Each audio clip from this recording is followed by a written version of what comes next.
Hello and welcome to today's online episode of The Roman World, where we'll pick up where we left off, talking about Roman patronage.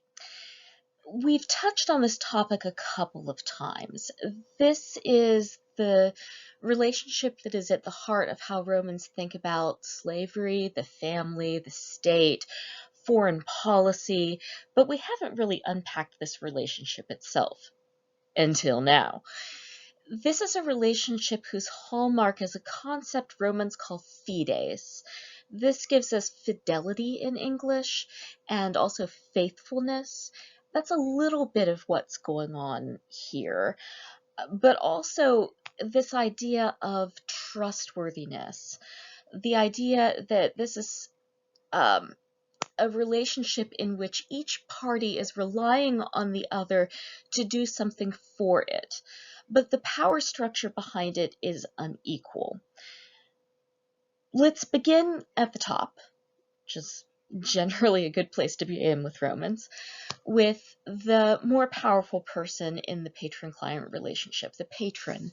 The Latin word for this is Patronus. If this sounds familiar to you, that's probably Harry Potter. It's a Roman word. Patronus, however, isn't an ethereal white animal that comes to fight against the Dementors when you call upon it. Rather, in ancient Rome, were you to yell expecto patronum, then a Roman dude, usually dude in a toga, will show up and will defend you in a court of law. That's a Roman patronus. It's someone from this elite sector of Roman society with access to more education, more money, more political clout, more connections than you. And one of his many responsibilities to you as a formal client is to represent you in a court of law. But it's not just legal representation that you get from your patronus. You also rely upon them to advocate for you in the business sector, to smooth things over with you when you go up against more powerful rivals, when you get into trouble with the patron's social equals. The patron ideally is going to get you out of trouble. Now, there are more than one person at the patron level in Roman society, and there are also chains of patronage, because at the top you have Roman one percenters, but then under that there are second tier patrons upon whom clients depend, and then those clients may also have clients. So this is a bit of a food chain as well as it is a two-tier system. When we're talking about elite Romans, these elite Romans are, as social equals, either friends or enemies, but also friends and enemies. These are ever-shifting alliances. When Romans talk about their political equals, they use a concept called amicitia, which gets translated as friendship. And that's kind of what it means. But it also refers to an alliance. So this isn't just somebody you enjoy hanging out with, but also somebody that you count on to support your public policy, to vote for your bills, to stand with you when you present ideas in the Senate. But because these are equals, right, your equals don't have to support you. They have enough power to turn on you. And for this, you also have in amicitia, which translates really well as frenemies in formal English. You'll see it translated as enemies or enmity in English.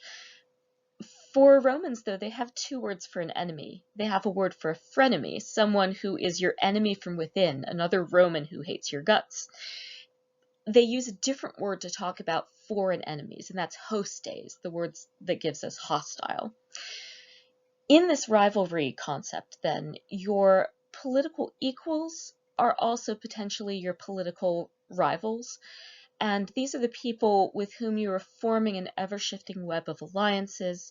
These are the people that people less powerful than you are also looking to join against you. Which brings us to the client, the bottom half of this relationship. This comes from a Roman word, cliens, clientes. It's the loan word that gives us client in English. We now use it to talk about an economic relationship. A client is somebody who is hiring you or who is patronizing your business. That's part of what it means to Romans. Your client is expected to use you as an economic resource where relevant, and that's one of the ways that this relationship can start, often through the legal system. So if you don't have an automatic patron and you live in Rome, you may create a clientship relationship with a more powerful Roman that will then spill over even after your lawsuit is ended. So this is a little bit like if you hire a lawyer, but then after your case, you continue to have this relationship with your lawyer. There are other ways to get into a client relationship with a wealthy Roman, though. The most common way is having been enslaved by that person. We've talked about this a little bit. So once you have been granted your freedom, you're still expected to maintain a relationship with your former owner. That owner is now your patron, you're their client, and if you break faith with this person who used to own you, this was seen as serious enough that you could technically be re-enslaved as an ungrateful freedman. So this relationship has some teeth to it too. As a freedman, you have a right to expect that your former owner is going to be your business partner and ally. They're supposed to send you clients as well. They're supposed to help support your business, to help pay for your running expenses, and to support you against your competition for customers in your neighborhood, in your own social network. Another way that you can get to have a patron is being a lower class free man. This later expands to include soldiers too. We've talked about this with Gaius Marius and the generals that come after him. So if you fight for a wealthy Roman, you're later assumed to be that wealthy Roman's client, even after you've left the military. Another way that you get to have this kind of relationship is if you're a business owner and you're not already affiliated to a wealthy Roman, or your wealthy Roman dies. Either they're killed in a civil war, they're assassinated by a rival, they're put onto a list of undesirables. There are many ways that your patron can die, and then you're in the market for a new one. So you can choose to associate yourself with a patron. You can also become associated with a patron because people that you're in a social network with also join up with this one patron. So there's a collective aspect to this too. Another way that you end up choosing or getting a patron is as an artist, so as an independent intellectual laborer. For poets, for rhetoric teachers, for other kinds of teachers, for masters in a kind of art, you can try to get a relationship with a wealthy Roman that then creates a formal patron-client relationship between the two of you. And you want to do this because the patron is obligated to a certain extent to feed you, to give you regular pay, to support you, to invite his friends to come see your performances. So this is a little bit like choosing a manager is today when you're going into acting or other kinds of artistic creative pursuits. Finally, and more interestingly, the person that you rent your urban home from is a natural fit to be your patron. Not always, but often. The assumption is that your landlord is also going to be your patron. And this creates a whole new base from which Roman citizens begin getting clients. As Romans begin to own more and more land in the city of Rome itself and outside, and as they begin to build apartment complexes on that land, this becomes a source of voters and support. And also resentment, because a lot of these Romans are not really great landowners or landlords. So this is a regular way that land ownership is abused in ancient Rome. Hell, it's still a way that more powerful people abuse land ownership. So this is a classic. So think about who your landlord is right now. Imagine this person. Now imagine if you were obligated, either through social pressure or through legal obligation, to vote for that person every time they ran for office. And you get a little bit of the flavor that Roman patronage takes on, and the potential that this relationship has for abuse. Think of how many people in this new Rome after 146 BCE are either formerly enslaved or impoverished free citizens, or business owners who need political connections in order to be safe from um, theft, burglarization, or who are trying to make it as an artist and need somebody to watch out for them, or who have to rent because they can't afford to buy land. And then you have an idea of just how many people are sucked into this system. The picture I've given you for this slide, we're now, oh, wait, they record this when you record this. Okay, great. You're looking at slide number 1 now.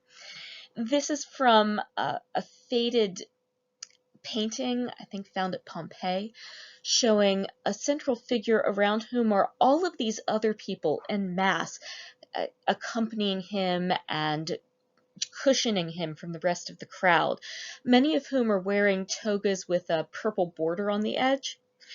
What we think is going on here is an artistic representation of how patronage manifested itself on the streets. One of the things that you'd ask your clients to do is to walk into crowds with you and surround you as you go about your daily business. A little bit like, oh, Hollywood stars expect their entourage to be on call, to go around nightclubs with them and to follow them into places of business so that they look important and so that they're shielded from being elbowed and bothered by the crowds in urban city centers. Okay, so, and here we are at the Roman client. Let's unpack a little bit what you're signing up for when you're signing up to be the client to a Roman patron, and how that's going to work day to day and also on election day. The art that we're looking for here is taken from a Roman mosaic showing an average Roman client. This is a lower status Roman. You can tell because he's feeding his own donkey, or maybe someone else's donkey that he's being paid to feed. Let's hope they're paying him. He's got his tunic very short so it doesn't get dirty, all belted up and out of his way. A Roman client's first and foremost duty to the patron is to have loyalty, and Romans define this much as we would today, as an alliance of sentiment. So you're expected to like the people that your patron likes and dislike the people that your patron does not like. And this falls out both in big picture stuff, like you want to back people who agree with your patron's public positions on laws, legislation, whether to go to war or not, kind of big picture stuff. But also, you're expected to like the other wealthy Romans that your patron likes and dislike the wealthy Romans that your patron is not getting along with. And when your patron decides that they're no longer friends with somebody, you too are no longer friends with that person. So your patron's friends are your friends, and your patron's frenemies are also your frenemies. And the frenemy thing means that this is going to shift constantly. So you have to really watch for updates, because you do not want to be behind the current social position that your patron takes towards other wealthy Romans. This results in that public escort I was talking about a minute ago. So you're expected to be physically near to your patron whenever is feasible for you. You're expected to provide a human buffer between your patron and the crowds, and also to provide a show of public support. We saw this operating with Tiberius Gracchus in the docudrama that we watched. Remember how Tiberius Gracchus had his lower status friends who would go around with him to beat up on anybody who caused him trouble, but also who melted away in the face of public disapprobation. So to be properly loyal, you're not supposed to melt away unless it's really clear that the writing's on the wall, that say you've declared yourself king or something like that. But this also means that you're a human shield for this more powerful Roman. The next thing you're expected to do for your patron is to support them politically, to vote in the way that your patron wants you to vote, and also to vote for your patron when your patron runs for political office. You're also supposed to vote for your patron's friends and to campaign on behalf of your patron. So this means leveraging support in any guilds you may belong to get your friends and family to vote for this person, and to sway undecided voters your patron's way. You're also supposed to offer your patron financial perks and special deals. So this means that if you have a business, your patron either gets to eat free at your business, to have free services done. If you're a barber, you'll cut their hair for free. Sometimes also you'll cut their friend's hair for free. The more closely you are bound to that patron and the lower your social position, the more invasive these responsibilities get, and also the more the law will protect them. The tightest bond is if you have been in the past owned by this patron. So if you are a freed person, you're still expected and legally obligated to give your former owner free services on occasion, and to give them also certain benefits that they expected from you when you were enslaved. Now, the law was drawn at bodily autonomy. At least on paper, you were allowed to say no to, say, sexual advances and to things that were considered undignified, like cleaning up your owner's poop. When you're a freed person, you're no longer expected to clean up somebody's poop. Yay! But that's about where it ends. You're still expected to provide what they call dignified professional services. So if you were a doctor, you're still that person's doctor and you still have to treat them for free. Special deals work similarly to the financial perks. So you're expected to show up at odd hours, to provide unusually good materials, quality products, that kind of thing. One of the other perks that you may be asked and expected to provide is exclusivity, at least exclusivity to people who are on your patron's good side. If you provide services to somebody who is your patron's frenemy, that might be looked on askance, and if your patron specifically asks you not to serve one of their enemies, you would be hard-pressed to refuse that, and your patron could then make it very unpleasant for you if you choose to, say, keep serving dinner to their opposition in whatever race is going on at the moment, politically speaking. And there are other services that I've got in quotation marks here that vary depending on the terms of your manumission. So I said earlier, freed people are, at least on paper, expected to have bodily autonomy, but that is not necessarily true for everyone who is being freed. A lot of people were freed with specific stipulations, and there's a rather large subset of women who are being freed for the express purpose of marrying their former owner. This is a situation where it is very difficult for us as modern scholars to say how much choice is involved for the woman in this relationship. And here we're almost always talking about male-female pairings, because marriage was a very gendered thing for Romans. We do see same-sex pairings, but not with the same kind of legal interest that's given to pairings that can at least theoretically produce children. However, the rules aren't the same for women who free men and then marry them. We're talking here exclusively about male-identifying people who marry female-identifying people and then have to provide for their children thereafter. So, talking here about pairings in which a man frees a female slave and then they marry, one of the ways that you can give someone manumission is with conditions. And one of those conditions can be, I free you if you marry me.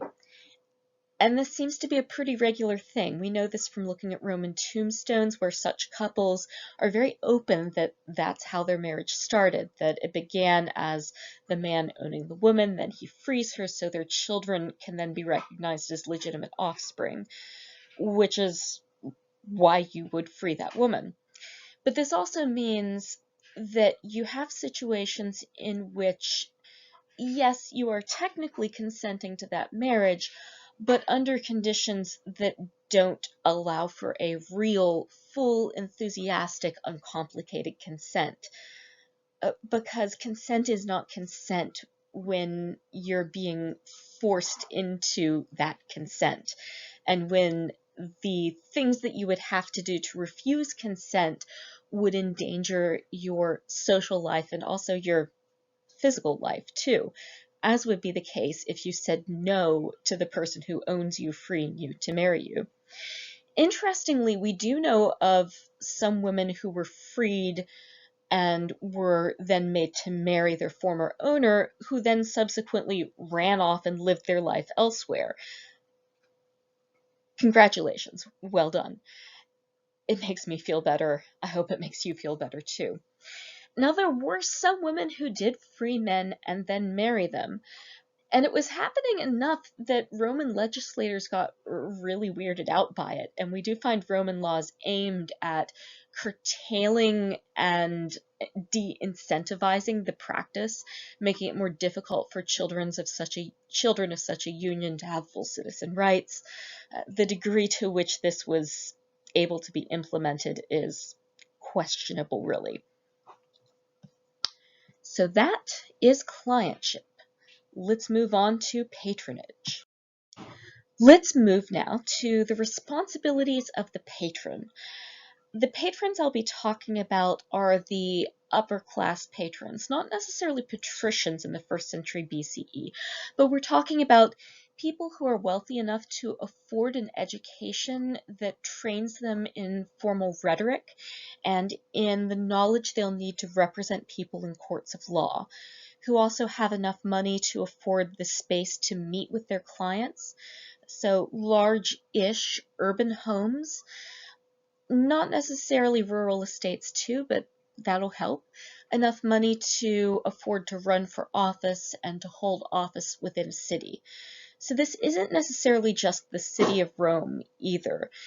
Local municipalities have their own local patronage networks, and these local patronage networks are plugged into larger networks in Rome.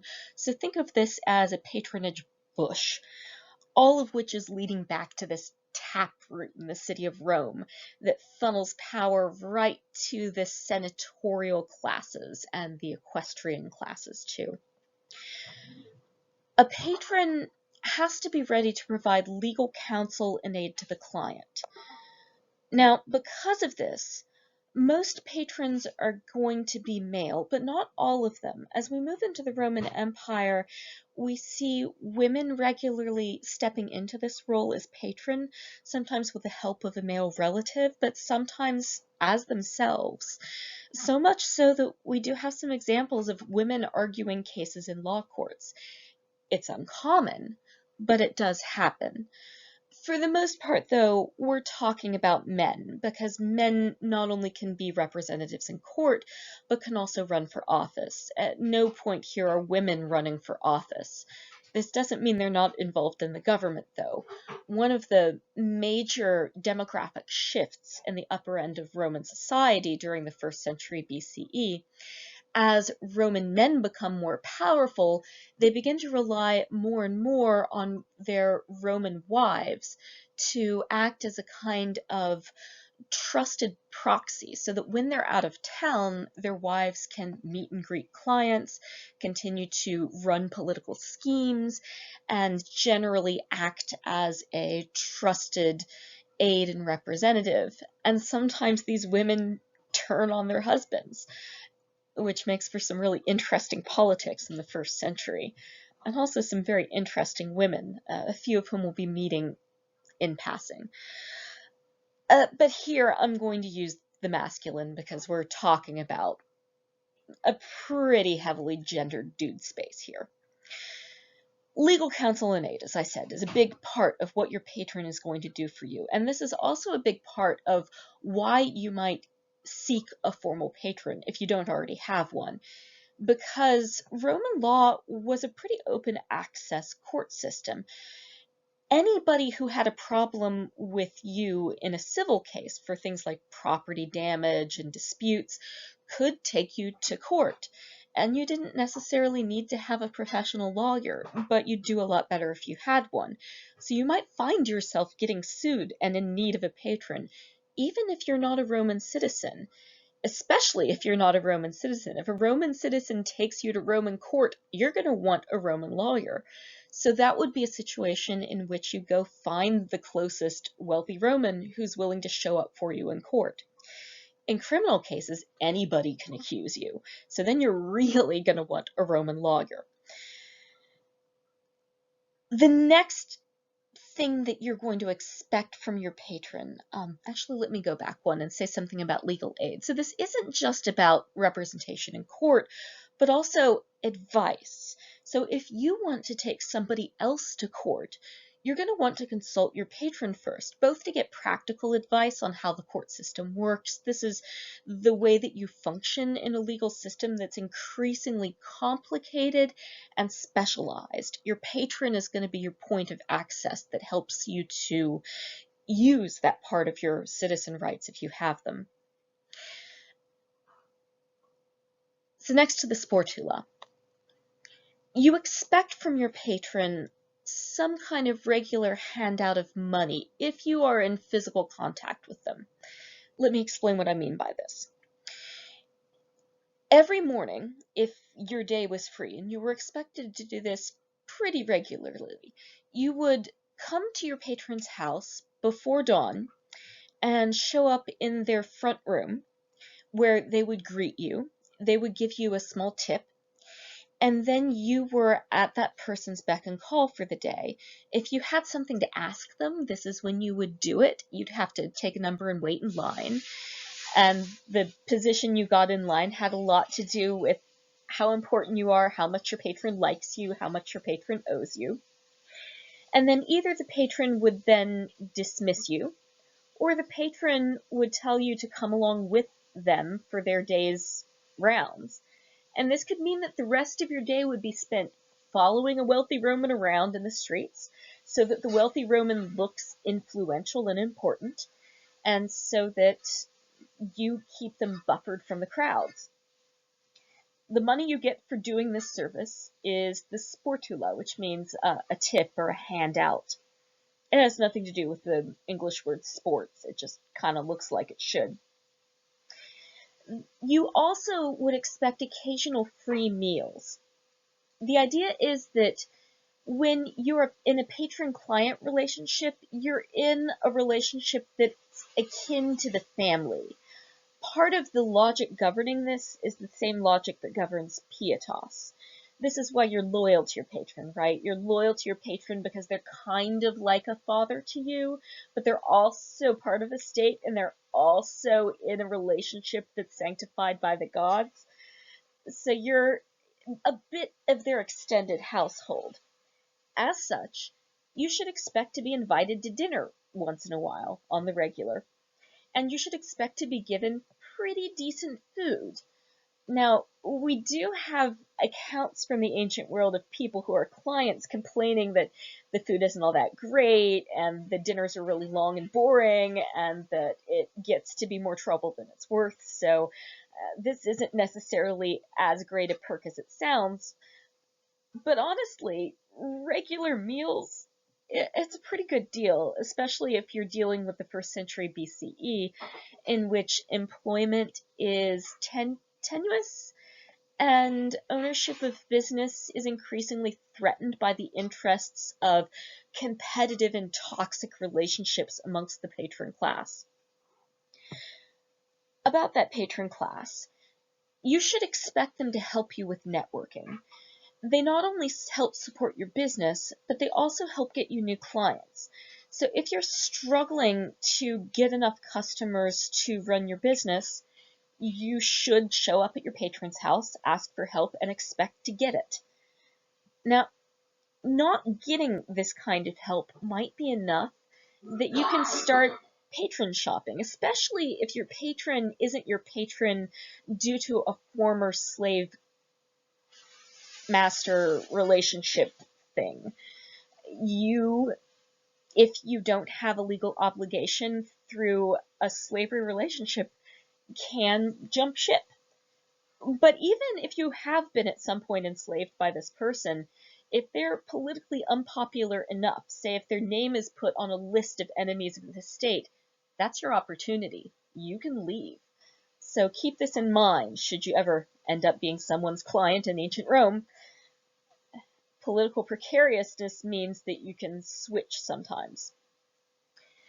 You're expected to help protect your patron.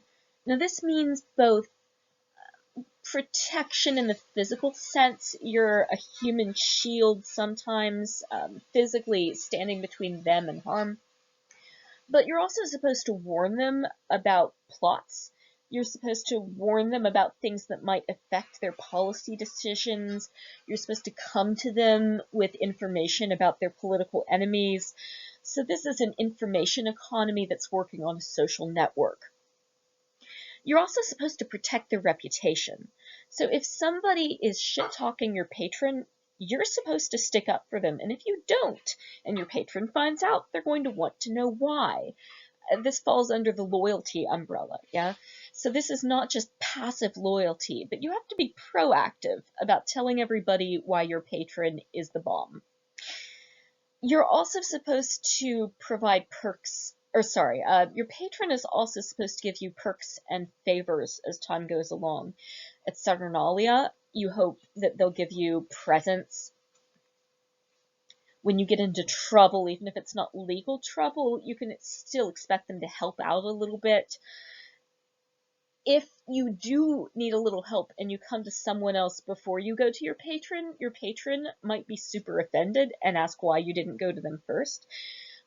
Again, use mafia logic in the same way that if you're in really good with your local organized crime family, they're going to be super butthurt if you don't go to them first before, say, calling the police or a rival gang. So that should give you an idea of the social register here. This isn't a cuddly social network. This is a social network that's built around the expectation of and use of violence to enforce loyalty. So pretty toxic when you think about it a bit. And next, your patron is supposed to help you with housing. They're supposed to help you get a good deal on your rent. If they're already your landlord, though, you're out of luck.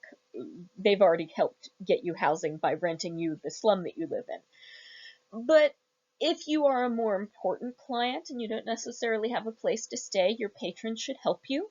If you're in legal trouble, the first person you ask to hold you until your trial is going to be your patron. Your patron is often your bail bondsman as well as your lawyer. And if you're very, very lucky and your patron isn't a complete dud, if you're in trouble, you should be able to crash on their couch, which should come in handy. I've been a little harsh about the strengths of the system, but it does do a lot. This is a very effective system. Not fair, but effective. And the fact that it's survived for a good couple thousand years, surviving even the government that relied on it, this should tell you something about how robust this is, but also how this isn't unique if you think about it either. Pretty much every culture has a version of this patron-client relationship because social networks work on unequal systems of power. And this is also one of the ways that systems of power relieve the stress and the danger and instability that comes from systematically keeping some people more supplied than they need to be, while keeping other people supplied with less than they need to be secure. Alright, so let's move on to the Sala Tatia. Now this I was talking about earlier with the sportula. The salutatio is the name of this formal visiting ceremony. This is your primary point of contact with your patron, and it happens at dawn. Here's a reconstruction of what a Roman atrium looks like. This is the front room of your urban house. You can see there's a big set of doors leading back into more rooms. That leads into the Penatus, the deeper part of the house that's guarded by the household gods, the Penates, and also the Lares, who are the gods of the ground on which the house is built. So the Salutatio takes place in this semi-private area. This is not as private as the family's part of the house. It's not as public as the streets. You show up. The patron will be seated in some kind of commanding central location, probably right at that threshold into the inside of the house. And then you will gather, line up. There's usually an enslaved person who's the formal secretary who has a list of names and who decides in what order you approach the patron. So at this point, you should expect to get your sportula, that's your handout, your tip. This is your opportunity to bring up stuff that you want your patron to do for you. So if you need a business favor, if you need some help finding a new house, if you're hungry and angling for a dinner invitation, this is your chance. Go for it. It doesn't necessarily mean you'll get it, but good luck. This is also the time when you have an opportunity to give your patron gifts. This isn't necessary, but it is helpful, and people do seem to have done that here as well. The slave who's in charge of remembering your name and keeping a list of who's who had a formal name, the nomenclator. This is somebody whose entire job is to know everybody's name and to not mix up faces. This is a need I found pretty relatable. And it also points to just how daunting this social labor was for Roman patrons. Because if you wanted to be a patron of any standing, you needed to have more social connections than you could possibly hold in an average person's head. A lot of people you wouldn't regularly interact with either, and a lot of people who are friends of friends of friends of friends. So the way people handle that, as is the case with upper classes everywhere, is they outsource it to a vulnerable person who can't say no to the labor, and thus you get the nomenclator. However, for the person who's being used as nomenclator, you're in a position of a great deal of power, also a great deal of risk, because you get to decide who talks to your patron and who doesn't. You get to decide who gets the most time to be heard and who gets talked over. Eventually, you get to decide who gets invited to dinner, which dinner they get invited to, and this is every household. So once there are such things as Roman emperors, and before that, consuls, praetors, all of these upper tier levels in Roman government, you're deciding the agenda for the governing meetings of the state. This is an intensely powerful position, and one that inspires a great deal of hostility too. So great work if you can get it, but if you get this work, I hope you're immune to poison, because it doesn't tend to end well for you. But good luck all the same. Now finally, we need to talk about tiers and levels of patronage. One of the things that makes this such a robust and useful system is that there is some upward mobility built into it. And there's also a tiered system that creates a network of communication from bottom to top and top to bottom. And it's a tier of communication that doesn't necessarily replicate itself, because you have multiple social networks with multiple funnels of information going up to the top.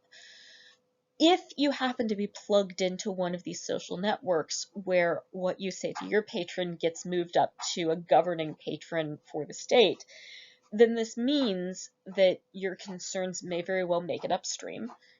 Probably not, but they might. And your patrons have some pressure on them to listen to you, because you don't have a lot of choice, but you do have some choice. In fact, the more power you have as a client, the wealthier you are independently, the farther you are from slavery, the more Roman you are, the more connections you have to other networks, the more potential you have to leave, the more that your patron has to work to keep you on side. This eventually ends up being part of the network used to govern provinces. A provincial governor is expected to have their provincial social network and to create clients among the locals. And these clients are supposed to continue to be your clients once you move back to Rome and a new governor comes out. In one case, this happened with Cicero, who we're going to be learning about moving up here. Cicero is a politician of the 1st century BCE. We have to take this next story with a grain of salt because we know about this from, well, Cicero. So according to him, he was the first governor in, not the first, but he was governor in Sicily first.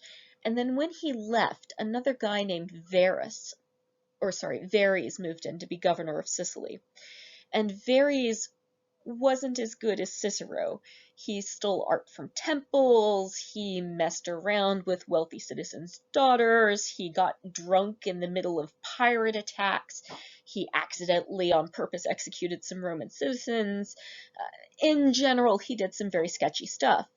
So the way that this resulted in a legal case against a Roman citizen brought by non-citizens, which is what ends up happening, is that the people of Sicily reach out to their ex-governor, they reach out to Cicero, with whom they still have a patron-client relationship, and they say, oh my god, Cicero, this new governor is the shittiest governor ever.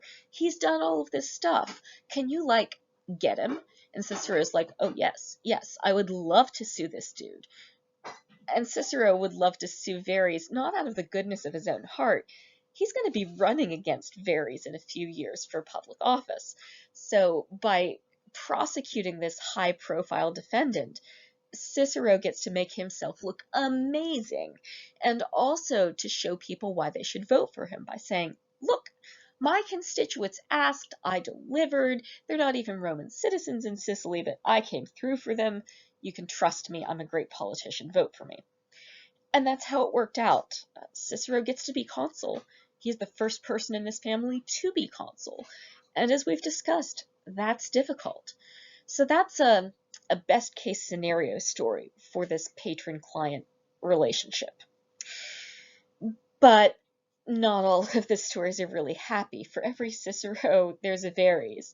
And even for Cicero, he's only great in that he didn't steal and rob and maraud his way through his province as badly. He did make some money off of his years as governor, so I don't think he's a complete disinterested innocent in all of this. Alright. So patrons have patrons. We've talked about this before. And that's the stream of information for movement from provinces to the head of the government, but also up the social ladder, even inside inside the Roman citizen body. Sorry. This is also a path for citizenship. So if your patron likes you enough, they can sponsor you for citizenship. So this is part of why enslaved people get to be citizens when they are freed. It's assumed that if your patron likes you enough to free you, your patron also likes you enough to sponsor you for Roman citizenship. And you're supposed to take your patron's name as your new Roman name as an acknowledgement of that relationship. And again, this pulls on the idea that your patron is like your father. In fact, Patronus is related to the word pater for father in Latin. it's a pretty close tie there. For foreign nationals, then, this also creates a path to citizenship. And by the time we get to the 1st century BCE, most kings whose countries haven't been actually taken over by Rome yet have been granted Roman citizenship through sponsorship by a powerful Roman citizen. In Egypt, for instance, the family of Ptolemy XII was sponsored for citizenship by Pompey. Pompey is one of these major politicians of the 1st century BCE. This means that Pompey is their patron. And because of this, when Pompey runs into political trouble, he flees to Egypt, expecting that the Egyptians will shelter him from his enemies. That's not how it turns out for him, and we'll talk about the details later. But it's important to remember that Pompey is the patron not just of the Ptolemy family, but also a patron of Egypt. He's the Roman that's cooperated in this plan that has let Egypt keep its autonomy to a point for the past couple decades, when other countries have not. Now, we already talked about financing for intellectual activities. So this includes a relationship we still call patronage, right? A patron of the arts is something you can still be. In fact, Patreon is run off of this idea that we can all be a patron to somebody's art or intellectual activity and contributions, which I totally approve of. It's fantastic. I love Patreon. This, however, is a much less crowdsourced kind of thing in ancient Rome. So this means that if you want to be a successful artist, you have to plug into a patronage network. But also this means that if you're a patron, you have to take a certain amount of interest in the worlds of art and science and intellectual activity. You are expected to compete with your peers in what kind of pet artist you're sponsoring. And we do know that wealthy Romans, one of the ways they would compete with each other and one up each other and fight was in terms of whose clients were the cleverer clients. And this isn't just a thing that Romans do with other Romans, but also something the Roman state does with other states in the Mediterranean, where they try to lure prominent intellectuals away from other cities, make them move to Rome, and then they brag about it. You can move up in the patronage system. So if you don't like your patron, and if you're wealthy enough that you've outgrown your current patron a little bit, it's not necessarily a deal breaker to move up the ladder a bit. If your next patron up is in the same social network as your current patron, then that's not seen as problematic. You probably want to make sure nobody's feelings get hurt, but that's one of your opportunities to shift and move. And then, as I mentioned, if your patron is killed or exiled or something, you can then jump ship and find a new patron. But in general, you're going to have less problems moving up than moving sideways. This doesn't mean you can't move sideways, but if you move sideways, you have to be prepared for your ex-patron to come after you, either through the legal system or, with a rock or a dagger or something. Now, this relationship does have some legal protections, but not a ton. And most of the legal protections are meant to protect the patron. So there are avenues for patrons to pursue if their clients are found to be disloyal, especially clients who had been involved in slavery. But if your patron isn't helping you fund your business, if they're not paying for your kids' college tuition or whatever it is that you want from your patron, you don't have a lot of great ways to enforce that. You can try to bring it through the legal system, and we do have some evidence that people did. Your options, however, are kind of limited. So finally, as I mentioned, patronage also works for countries, so much that some people will refer to areas that Rome has not directly taken over, but who are affiliated with Rome as client kingdoms. This isn't, however, how Romans talk about it. Romans talk about foreign kings who are friends to them and foreign kings who are not their friends. So either you're a hostess, you're an active foreign enemy. Sometimes you are an inimicus, which means you used to be Rome's friend, but now you're Rome's frenemy, which is very bad. Mithridates falls into this category, sort of. And eventually Ptolemy too.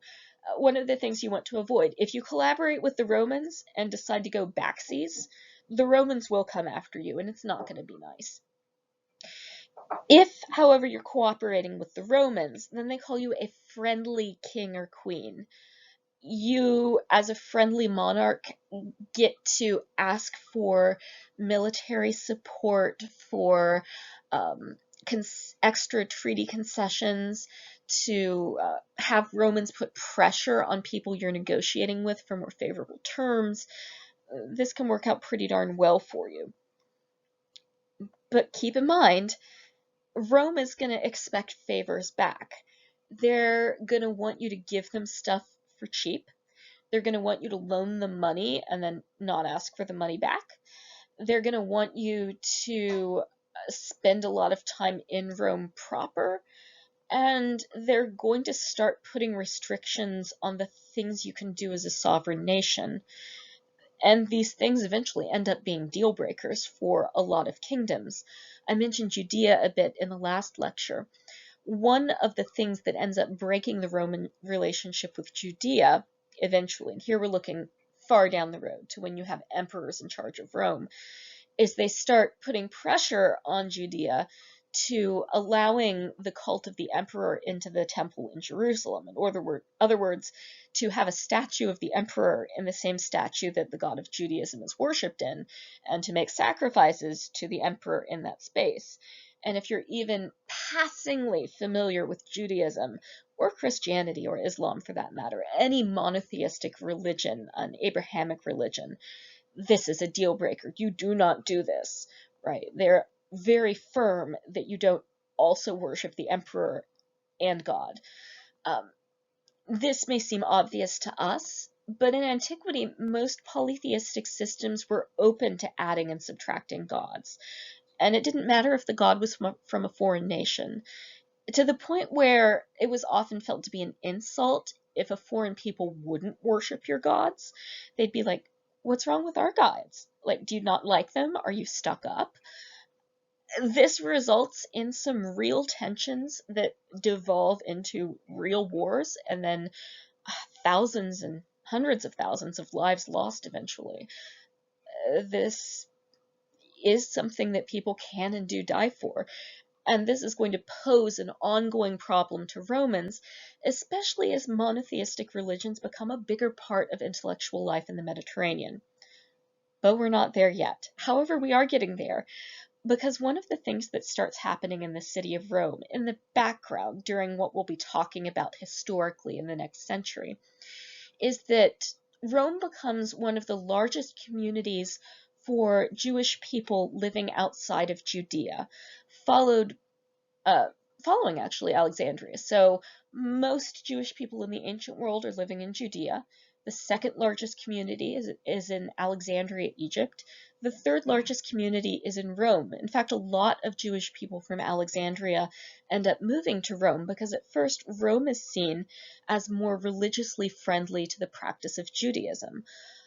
And this has to do with the way that Greek speakers had treated Jewish religious observances and the sacrifices in the temple in Jerusalem.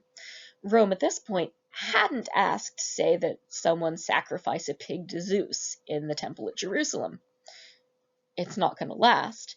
But for now, this means that not only are a lot of Jewish people in Rome, but this is also a period of Judaism in which proselytizing is a regular part of how the faith is practiced. So if you're not familiar, this is an outreach arm where they're reaching out to people who are not Jewish and creating a path for them to become Jewish. You can still become Jewish today, but most Jewish traditions are not proselytizing anymore. They don't actively recruit people to join Judaism. It's a real difference in ancient Judaism. Part of what ends up happening is that Christianity takes that market share. More about that when we get into early Christianity. But that's what you need to know about patronage to understand what happens later in Roman history. So thank you for your time. I'll see you guys on Wednesday in person, hopefully, if my fever goes down. I hope this was coherent. Take care, be well, stay classy, and try not to oppress anyone until I see you next time. Bye-bye.